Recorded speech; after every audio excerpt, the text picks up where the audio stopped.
All right. Well, welcome today to the Chiropractic Podcast. I'm Christie Owen Irwin, and it is a pleasure to be with you and share just some things that in chiropractic as a CA and running an office, effective office. And I have with me today Jan, who is also one of the CA coaches in a very special program that we do in Aligned. And that is where we mentor as to CAs specifically. They might have a coach, the doctor has a coach that helps and guides them. Well, our CAs can have a coach as well. So welcome, Jan. Yay, thank you. I'm glad to be here. Good. So tell me what do you like about CA coaching? I know you manage a big, successful office, but what inspires you to take your time to invest in others on that? I guess I view it as an opportunity to serve. It allows me to serve others. I love to be able to encourage and teach other staff members a lot of the things that I've learned, a lot of the mistakes I made, maybe help them not to have to make the same ones and learn from them. Mm-hmm. So that was probably my biggest thing, is to be able to serve and to share my knowledge with them. That's great. And I kind of feel the same way. It's just an extra level, I find, that going that extra mile, because sometimes I feel really sorry for some of the staff's situations. They don't know, and what they don't know, they don't know. Exactly. But they don't know, they don't know. And then where do they find those answers? Or where do they find that support? Because I think that's a big one, is they lean toward their doctors, and the doctors are as blind to it as the staff is, and who's guiding who. So to be able to give them that help, I think makes a huge difference. So definitely be that support system. That Aligned program for CA coaching is just invaluable. It really is. Yep. Well, I have some things I'd like to share. Some of the offices that I actually work with, some of the challenges, but the successes they have. My first one I want to share is Jeanette and Alyssa at Dr. Dan Yachter's office. Now, when they started in AMC and through the years with it, they had a missed appointment ratio, and this is a large practice. They had a missed appointment ratio of 23 to 30%. Wow. That's a lot of people. That's a lot of missed appointments. A lot of missed appointments, and it's not about just our office visit, but what happens for those patients. Exactly. So we have focused on it and worked on it, and they got it under, I think last year, under 10%. Well, January this year, the first of it went up to 13%. And on our coaching call, I was like, wait a minute, guys, we're not going that direction. And they agreed. Jeanette is the core person there. And she agreed. And she took a hold of that, Jan. And in February, dropped that practice missed appointments to 5%. That is from awesome. 13 to 5%. And 80% of the patients rescheduled their appointments and didn't miss them. She took control of that for sure. She did. And that's kind of what we talk about, and can we do, and how do we do that? So shout out to Dr. Dan Yachter and putting her in that right position. The other one that kind of goes along the same way, Dr. Johns. Now, Dr. Johns had his practice last year. 98% of his patients, or the new patients, not his patients yet, that walked through the door, 98% became patients and accepted care. Now, that's over 250 plus new patients. That's amazing. And yeah, it is. That shows procedures, protocols, and actually that's an example of some of the stuff we're going to talk about today. Mm-hmm. And last one I want to share is Brittany at Dr. West's office. And Brittany, last year, their growth in that practice, and she was a newer CA, but she just has grasped on to the job, the passion, the commitment, and she's excited for her patients. But they had a growth of over 150,000 last year, their best year ever, of course. Their missed appointments for the whole year was 5%. Wow. Yep. Good job, guys. That's amazing. 69% rescheduled. So we're only talking 138 missed appointments all the whole year, which this isn't a little, I see 100 patient visits a month, you know. This is a big practice. It's a good sized practice. And only 44 of them didn't get tracked rescheduled. We didn't lose those patients, I know that, but tracking of those size. So when was in talking about doing this and inviting Jan to talk with us, we were talking about running an effective practice. And Jan is going to share us through as we go through this, some of those things. And then she has stories with her offices that she gets the opportunity to coach. She's going to share some of the stories or insight of where that came from and how that worked. So when I talked about Brittany, it's our first subject is running the effective practice, but the right job, the right employee in the right position. I guess that's what it is. Putting the right person in the job to begin with. And what that entails and how do we do that. And then the other part is putting him in the right position in your office to fit. So go ahead and share some of those things, Jan, that we were talking about earlier. Yeah. So for our office, not everybody fits in every position. So we do spend a lot of time looking at each person's personality, each CA's personality, kind of their motivational DNA, what is their core. We spend a lot of time with giving them clear job descriptions. So we give them, we invest a lot in their training and their development. And so in doing so, that kind of helps us to figure out where they're going to be best suited. So it's not always the best idea to say, I'm going to hire a new front desk CA, and you advertise that and you put that out there to put that position or have that position filled. And then you get that person in and they're really more of a back office type of person, or maybe a therapy person, or even a side desk person. So we spend a lot of time doing training, developing, and really getting to know that person before we say, this is kind of the role or the direction that we're going to put you in. So that's sort of how we get started as far as finding the right person. Hang on just a minute. Sure. You said something, and I'd like you to explain briefly, what do you mean by motivational DNA? So we like to look, does that person have a personality that is outgoing? Does that person tend to be more internal? Does that person go with the flow very well? Do they not? So we have a way to take an exam sort of, or a quick test that tells us, what drives that person and what motivates that person. Okay, so you're talking something like, if this person is a worker or producer, correct, compared to I need people. Yes. I want to have one-on-one contact with people. I have communication skills. Yes. Do they utilizing connect well? That? And then somebody that's, I don't like change. Yes.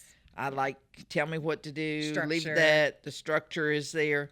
But then that other person that likes to do different things gets kind of bored in the same, might not always complete a task because they want to move on. Move on to the next one. So you need to know that. Yep. So that's something that we look at before we make that final choice. I'm going to step into something here that we're talking about, finding that right person. How do you advertise for that? How do you advertise for your jobs if you don't in your head right now don't have that chief position that you're looking for? We just do a general advertisement, as you know, we're looking for a chiropractic assistant. So we don't necessarily funnel that into a specific area. And then when that person is interviewed, we let that person know, you know, these are the job descriptions. And so we kind of give them a wide variety and sort of find out if they're okay floating from one position to the next. Okay. And that can take you a little bit of time to. It does. Yeah, it's not always a science. Oh, I'm going to hire this person, they're going to come in and they're going to be right here in that position. Yeah. We've found over the years that doesn't always work. Ah, interesting. Well, that makes sense because we need to get to know them and how they develop and how they learn and, you know, how they interact with our patients. And let's say if they are therapy area type personality, but you already have a good therapist in there, is that going to eliminate them from that position? Or maybe you move your therapist? How do you handle that side? I wouldn't say you want to eliminate a good employee. I think that you can help develop and groom them to fit into certain positions. There are some positions, I would say the front desk is probably primarily the biggest one. Yeah. The front desk is not for everybody. Yeah. There's a lot of, I won't say confrontation, but you have to be a stronger personality to be at the front desk. You have to be okay to say no to people sometimes, or not be able to give people exactly what they're wanting. So you don't necessarily want to have someone that might have a quieter or meeker type personality versus somebody who has a strong and a little bit more bold personality. That's good insight. Definitely so, because I agree in there that meeker person, you have to be able to do things. You have to be able to collect. Yes. And luckily today, so often, so many offices, that's already automatic set up. It's done. It's just a routine. But at the same time, you've got people, and can't kid ourselves, we got people that their accounts get behind. You got to be able to step in there and say, hey, we need to correct this. How do we correct this? And get an agreement with the patient. That's correct. Okay, good. So Jan, with that, you're a manager, I said that earlier, of a very, very busy, successful office. Yes.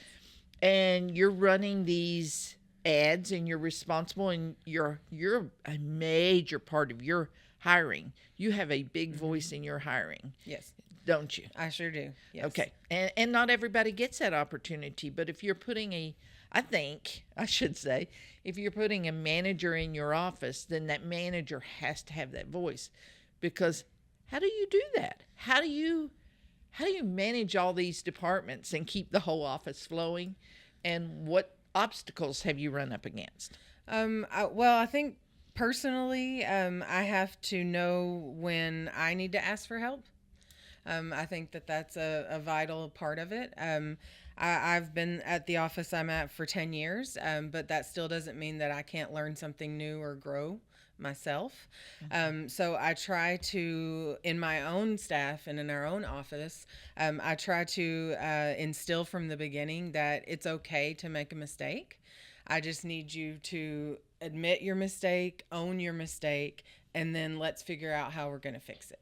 Doesn't mean I won't not help you fix it, anything like that.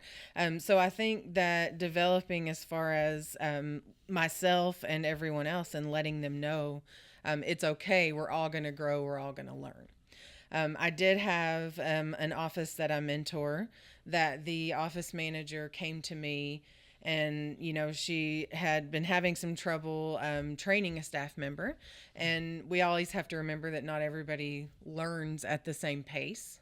And this office manager particularly learns at a very fast pace and a very intense learning type regimen, and the person she was training necessarily did not. So she recognized within herself that she needed help. And I think that is a very valuable asset to know when you need help yourself, even as the management position. And so she came to me and she said, what can I do, or what would you do if you've shown somebody how to do something 3 or 4 times and they're still not getting it? And so we kind of went through that. You maybe you need to tell them a different way. Maybe you need to give a little more grace. Maybe you're intimidating that person and you don't realize it. And so I think that that's part of it, to kind of keep that centered within yourself. Yeah, just because you're the manager doesn't mean you know all of it. That's for sure. I learn something new all the time. And being able to manage different personalities. We were talking earlier about that producer and that connector. Neither's right or wrong. No. Neither's better than the other. No. They're just different. They're just different. Exactly. And the communication with that is different. And when you were talking about that, I agree. I think your communication skills, you have to figure out, are they a visual person? Do they listen and hear? Are they a note person that's going to have the details structured down? Are they going to be that person that just put me in it and show it to me? Hands-on. That's kind of like in our office ourselves. We get a new software program or a new something, and I'm like, I'm not computer. I don't get all that stuff. Can somebody who gets it sit down with me and just show me how to do this stuff? Absolutely. So I don't waste my time, hours and hours, slowly reading something, looking at a computer, and putting the pieces together. Just show me, and I'll get it. So I think that is a good place that you're talking about. Being able to identify within each person in that staff, and taking that time, because it does. Some people do learn quick. Some don't. Some learn quick, impress you, and in 90 days, you're like, did you get amnesia last night? It happens sometimes. What happened? Yeah. You've been doing this for months and fantastic, and all of a sudden you're falling apart. How do you say that to a person without motivating them? Yeah, you have to find out what their thought processes are. Find out what they respond to. So, you can't identify where to put a person just within 2 weeks. It's just not possible. Not to properly have them in a position that's going to benefit them and benefit the office. That's very true. And that's effective. Yes. Finding where they're going to be most effective, and it works. Have you, in this I'm curious about that. When you do that process, how long, well, I guess that's a hard question. How long is it that before you're hiring them that you figure out that? Or do you hire them and then just, hey, this is where we're going to eventually get you? I don't think it's necessarily quantifiable in a time sense. So we will spend a lot of time training them in different areas.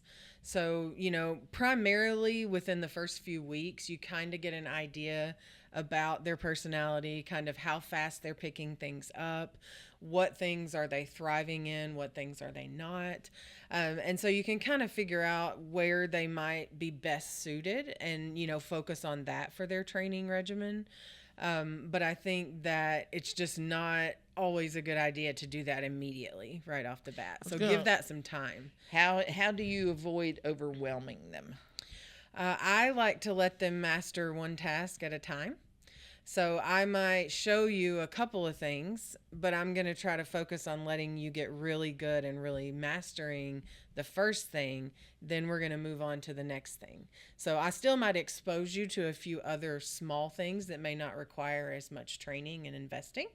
But I'm still going to let you sort of, not necessarily master, but I'm going to let you get really good at that first thing before we move on and start overwhelming you with all of these things, because it's a lot to learn. I think so. And I think probably a lot of the chiropractors that are listening to this today go, well, yeah, if you have a full staff, you can do this. But what if I don't have any staff, or I only have one staff member? How do I go through that process and train someone in the slow steps you're talking about? Do you have any advice on a doctor? Because I know you coach offices that don't have any staff, and then or they're in between staff. Yeah, you definitely will have to invest the time in your staff meetings and your role playing and your training. So that all ties back into investing in developing that CA. So it is going to take a little time. That brand new CA, most likely you're going to need them to know how to answer the phone properly, and you're going to need them to know how to take money and schedule appointments. Now, how many times are you going to show them as a doctor? As the doctor, how many times? That's a trick question, I know. Yeah, that I'm not qualified to answer that question. Well, I said that because that's what I hear so often of doctor going, well, I showed them once. I showed them how to do that. Or I gave them the phone script and said, okay, you role play this at home. No, you've got to be in that with them. There's a time in your office, docs, that not only are you investing in what you're learning and you're doing for your patients and health, but you have double duty. Yep. And as an owner of a practice, you have to take that responsibility and say, okay, I've got new staff, so I'm having to double up, and I have to be creative and find the time to you have make to make sure. the time. Yeah. I worked years back ago with a doctor that was doing a new CA, and we have a phone regiment that we use, how we answer our phones. And that doctor, I was so impressed with him because he hired that staff, and they had an afternoon they invested in training, and he did this phone script, and the young lady would say okay or and every time she did, they'd start over. Ring, ring. And she'd do it. And as soon as she'd say the word okay, start from the back beginning to the beginning, going ring, ring. But what really impressed me is by the time they got through with that, and it was several hours, those filler words were gone. Yep. But the neat thing is he was willing to do the same thing. So they twisted the role play, and he became the CA answering the call, and she was the patient. And if he messed up, they had to do it.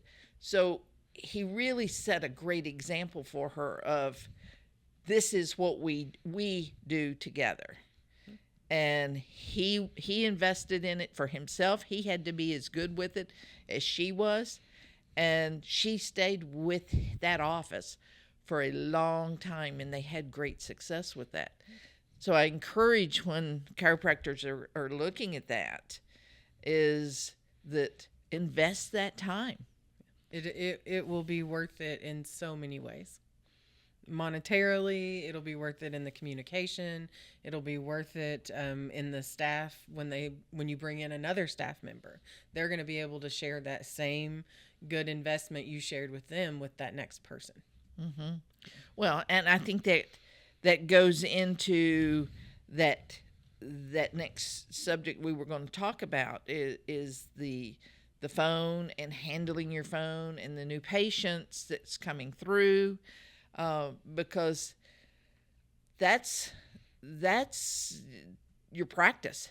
That first impression of your practice. First impression, it does. And probably, what would you say, 98 to 99% of our new patients come through to us through a phone call.